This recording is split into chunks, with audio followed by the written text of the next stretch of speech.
그런 자격이 있다고요? 그리스도 안에서 구속함을 받은 자들만이 그 새 노래를 부를 수 있다고 그렇게 명기하고 있지 않습니까?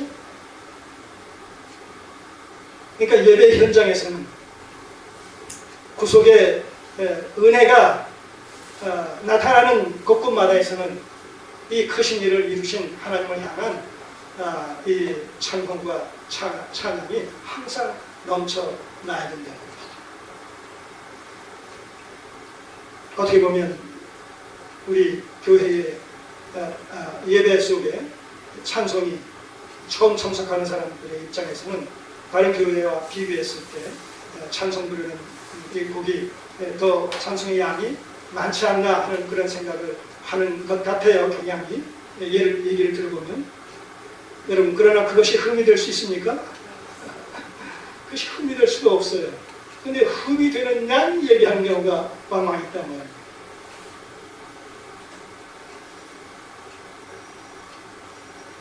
제사가 진행되는 동안에, 번제와 속죄제가 진행되는 동안에 계속해서 찬양과 경배가 뒤따랐다. 예배 중에 우리가 이 찬양 시간을 통해서 그리스도 안에서 베풀어 주신 하나님의 구속의 은혜를 우리가 신앙 고백하면서 감사로 화답하는 그런 찬미의 제사는 당연히 예배의 한 방편이 되어진다는 사실을 우리가 다시 한번 확인할 수가 있겠습니다. 할 수만 있으면 우리가 많은 이 찬양을 드리고 기회 있을 때마다 찬양을 드리면서 크신 일을 이루신 우리 하나님을 송축해야 될 줄 압니다. 자, 29절, 30절 29절, 30절 제사 드리기를 마치매 왕이 그 함께 있는 자가 다 엎드려 경배하니라. 히스기야 왕이 귀인들로 더불어 레위 사람을 명하여 다윗과 선견자 아삽의 시로 여호와를 찬송케 하며 저희가 즐거움으로 찬송하고 몸을 굽혀 경배하니라. 이 부분은 25절에서 28절까지 내용을 다시 한번 요약적으로 정리를 한 겁니다.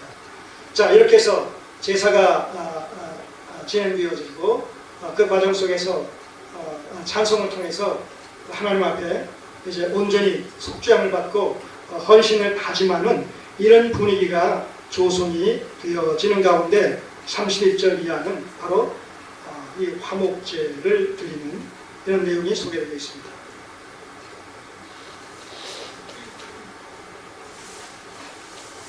이에 히스기야가 일러 가로되 너희가 이제 몸을 깨끗게 하여 여호와께 드렸으니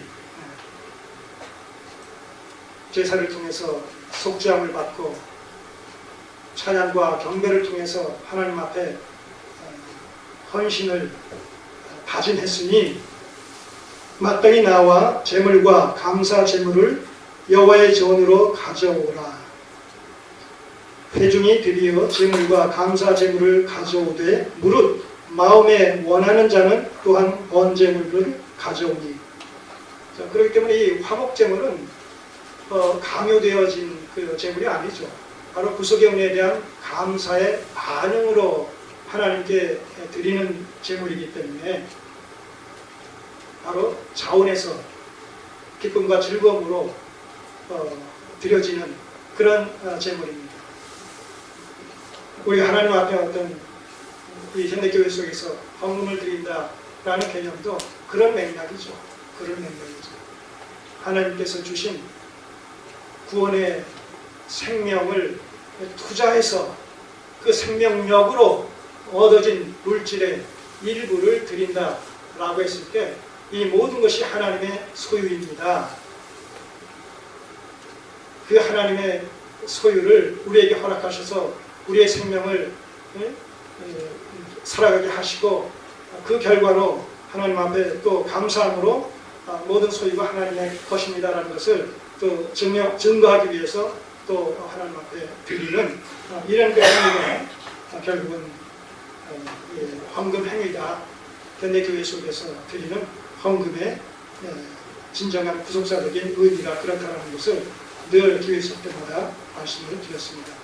항상 우리가 하나님 앞에 무엇을 드린다라고 했을 때 헌신한다, 헌물을 드린다, 헌신한다 라는 이 모든 것이 다 마찬가지입니다만, 하나님께서 먼저 그리스도 안에서 우리에게 베풀어 주신 선은혜 사건이 있기 때문에 후 보답의 의미로서의 행함이 뒤따르게 된다는 그런 맥락 속에서 이 화목제물들을 가지고 오는 모습을 봅니다. 자, 32절. 회중에 가져온 번제물의 수요는 숫소가 70이요 수양이 100이요 어린 양이 100이니 이는 다 여호와께 번제물로 드리는 것이며, 또 구별하여 드린 소가 600이요 양이 3천이라. 사실 솔로몬의 이 솔로몬 성전 건축과 관련되어져서 드려진 이 제물과 비교해 보게 되면 택도 없이 적죠. 이것은 그만큼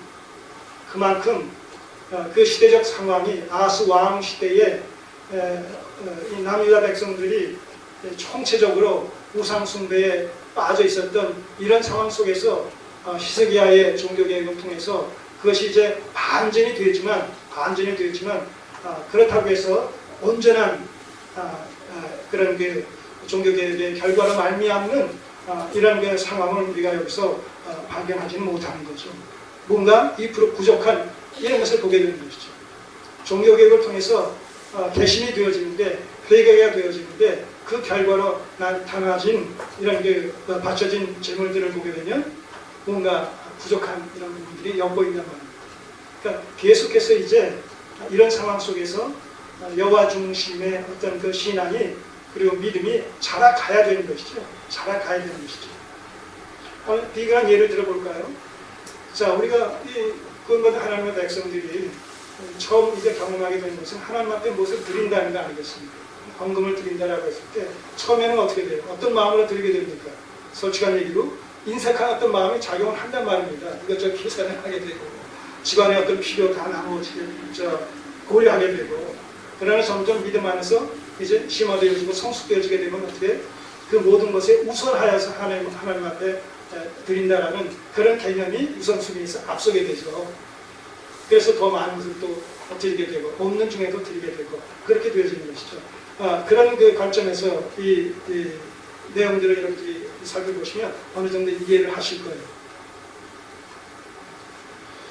자, 34절. 그런데 제사장이 부족하여 그 모든 번제 짐승의 가죽을 능히 벗기지 못한 고로 그 형제 레위 사람이 그 일을 마치기까지 돕고, 이제 이 많은 제물들을 드렸는데, 화목 제물을 드렸는데, 자, 이것을 이제 친히 이제 제사를 드리고 나눠 먹기 위해서는 그걸 처리를 해야 되지 않겠습니까? 죽이고 껍질을 벗기고 이래야 되는데, 그런데 제사장이 부족하여서 그 모든 번제 짐승의 가죽을 능히 벗기지 못했다라 하는 얘기는 뭐냐면, 바로 이 아하스 왕 때의 아하스의 우상 숭배 정책에 직간접적으로 가담했던 그 1순위 대상이 누구냐면 제사장들이었다는 겁니다. 제사장들이 거기에 나름대로 동참을 해서 거기에 대한 반사 이익을 얻어가면서 보영 선지자 같은, 보영 제사장 같은 그런 역할을 했었기 때문에 반대급부적으로 히스기야가 종교개혁을 일으켰을 때 지탄의 대상이 되어질 수 있는 자들의 1순위가 또한 누구겠어요?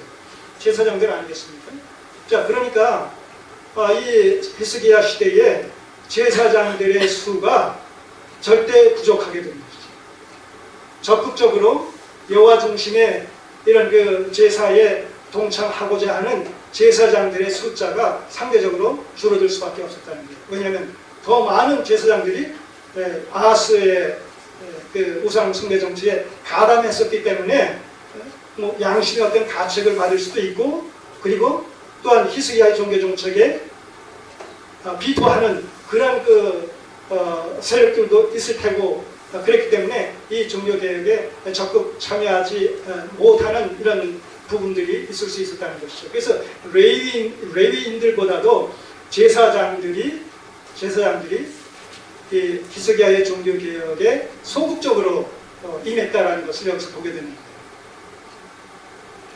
그만큼 아하스 왕 시대에 더 많은 정치적인 또 혜택을 받았던 터라 상대적으로 히스기야의 종교 개혁의 현장 속에서 그들은 적은 부분에 참여할 수밖에 없었다는 것이죠. 상황상도 그렇고.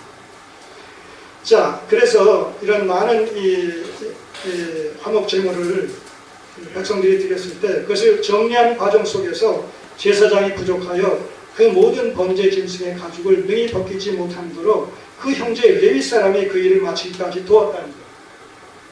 규례상 제사장들이 해야 될 일이지만 상황상 이때 특별한 이 경우에 예외적으로 레위인들이 거기에 동참을 해서 그 일을 도울 수밖에 없었다는 것이죠. 그 일을 마치기까지 돕고 다른 제사장의 성결케 하기까지 기다렸으니 이는 레위 사람의 성결케 함이 제사장들보다 성심이 있었습니다. 이 말이 그 말입니다. 레위 사람들이 하나님 앞에서 자신을 살피고 하나님께로 돌아오며 열심을 내는 일이 제사장들보다 앞섰다는 것이죠.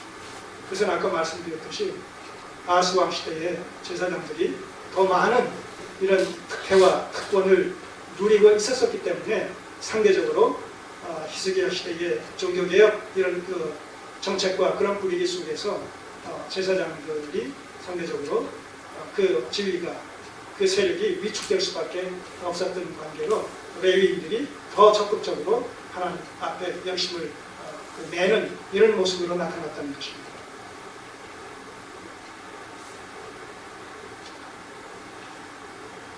35절 번제와 화목제의 기름과 각 번제에 속한 전제가 많더라. 이와 같이 여호와의 전에서 섬기는 일이 순서대로 갖추어지니라. 이 일이 갑자기 되었을지라도 하나님이 백성을 위하여 예비하셨음을 인하여 히스기야가 백성으로 더불어 기뻐하였더라.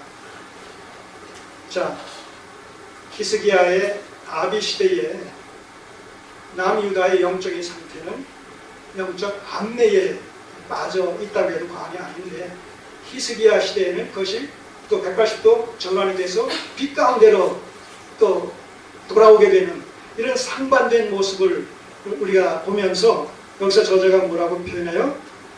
갑자기 되었을지라도 갑자기 된 것, 아비 시대와 아들의 시대를만 대비해 놓고 보면 갑자기 그렇게 되어진 것 같지만 그러나 그게 아니라 하나님이 백성을 위하여 예비하셨음을 인하여 하나님께서 벌써 오래전부터 기뻐하시는 뜻 가운데 미래를 설계하시고 거기에 초점을 맞춰서 히스기야 시대에 초점을 맞춰서 개혁할 것을 염두에 두시고 그 앞에서부터 미리미리 역사를 섭리적으로 주관해 오신 결과가 히스기야 시대의 이러한 종교개혁으로 표출되어졌다는 거죠.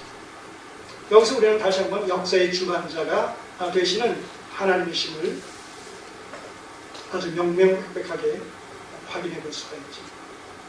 이 역사가 그저 그 시대의 인간 특정한 영웅 호골들에 대해서 좌지우지되는 것이 아니라 오히려 그들을 하나님께서는 도구로 사용하셔서 하나님의 기뻐하시는 뜻을 이루시는 일에 역사 속에서의 영웅 호골들을 하나의 방편과 도구와 수단을 삼으신다는 것이죠.